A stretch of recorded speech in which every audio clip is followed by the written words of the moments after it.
Photography has long been a powerful medium. Sounds cliche for me to say, but it really has been. Frederick Douglass and other key historical figures used it very wisely. Frederick Douglass notably was, a very intelligent freed slave who was a notable abolitionist, and he was very careful about how he crafted his image with photography because he knew that photography was a really powerful form of documentary and how people perceived reality, and that it could really counter these ideas that justified slavery. And then since, the American Civil War, where photography was first really notably used, it's been pivotal in our understanding of history, notably because of the photographs, the photography of Matthew Brady, which, was actually staged and not very real, but it doesn't really matter because guess what? That's how we remember the war, with how he arranged the bodies and the gruesome details of his photos that told a story. And at a time when cinematography did not exist, photography was documentary. But then film came along, and it was notable. World War I was the first big war. I keep using wars as landmarks, but they're a big point of history. It was the first war in which film was a big deal. It supplanted photography. Even though a film is just moving pictures, it's a bunch of pictures in order, it became what people saw as reality from then on, and you actually had the very first war photographers working for countries like Britain during World War I. And side note, you should really see this Peter Jackson movie called They Shall Not Grow Old. It's the Lord of the Rings director using amazing technology to recreate old World War I film footage and make it look modern. It's incredible. But anyways, back to my point. Film supplanted photography, and people didn't really realize how photography could fit into film until there was this documentary called City of Gold. City of Gold was a documentary about the gold rush in the 1950s, I believe, and Ken Burns, the very notable American documentary filmmaker, cites it as an inspiration for what has now been known as the Ken Burns effect.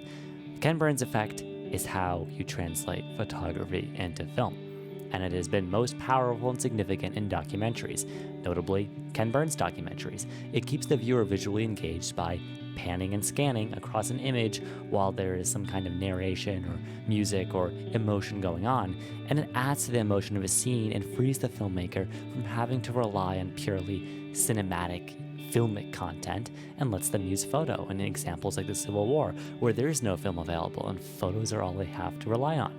And of course, it was first and most notably used by Ken Burns in his Civil War series documentary. Since then, it's been mocked ad nauseum because it's really easy to parody that style. Up at the time of the Civil War, people began to parody the style of tilting up. They began to make fun of a seriousness, a kind of portentousness that is present in the films. In 2012, Greendale Community College was the site of the largest and longest pillow fight in community college history. It was a battle which would last for over 2 weeks and cost thousands of lives. I want to look like that guy. But we actually didn't call the Ken Burns effect the Ken Burns effect until Steve Jobs of Apple fame, of course, actually went to Ken Burns and said, hey, I have a team of engineers who are working on this effect for my editing software where it's your effect. We want to let users really easily pan and zoom across photographs they import from their library so people can make cute travel videos or something. And Ken Burns first said no. And then he was like, hey, can I have some equipment? And Steve Jobs was like, okay.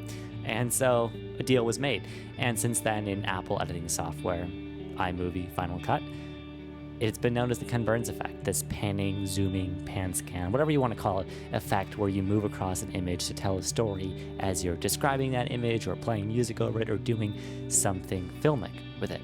And since then, every other editor, Adobe Premiere and whatnot, has incorporated some version of it. And Ken Burns, again, being the modest guy he is, doesn't take all the credit for it. He, knows that this was used in movies prior to his, but he knows that he has also had a big role in pioneering it. But the cinematographers, editors, and people who work with him obviously also have a role. When a film is signed Ken Burns, there are lots of people who've had something to do with it. The co-producers that I work with, my brother Rick, most notably Lynn Novick or Dayton Duncan. Dayton Duncan's also been a writer. Jeffrey Ward and his contribution. Buddy Squires and Alan Moore as principal cinematographers in addition to my own cinematography. Editors, notably Paul Barnes, but also many other people that have passed through our ranks and gone on or have stayed with us and grown up with us. He sees its creation as kind of just an intuitive approach to solving a problem. Like I mentioned earlier, there's no film footage of the Civil War. What are you going to do with photographs? How will you portray those in film where, you know, our lizard brains, we need to have our attention kept? So guess what? You move the photo. And I just want to make this video as an ode to that. The Ken Burns effect is forever going to be a powerful and easy way to edit. And you know, it's incredible. It shows the pace of technology. Back when Ken Burns was first using it, you had to use a rostrum camera, fancy motion camera rig, essentially, as you were exposing the film to create this. But now that we live in a digital world with computers that are more powerful than anyone back then could have imagined, it is just a click in an editor now. And of course, you can customize the keyframes and make it your own. But the Ken Burns effect is accessible, it's easy, it's been used by everyone, and yes, it's corny and cheesy, and a bunch of people use it, overuse it, but it legitimately is an effect that has forever changed filmmaking and storytelling, and for that, I'm very grateful.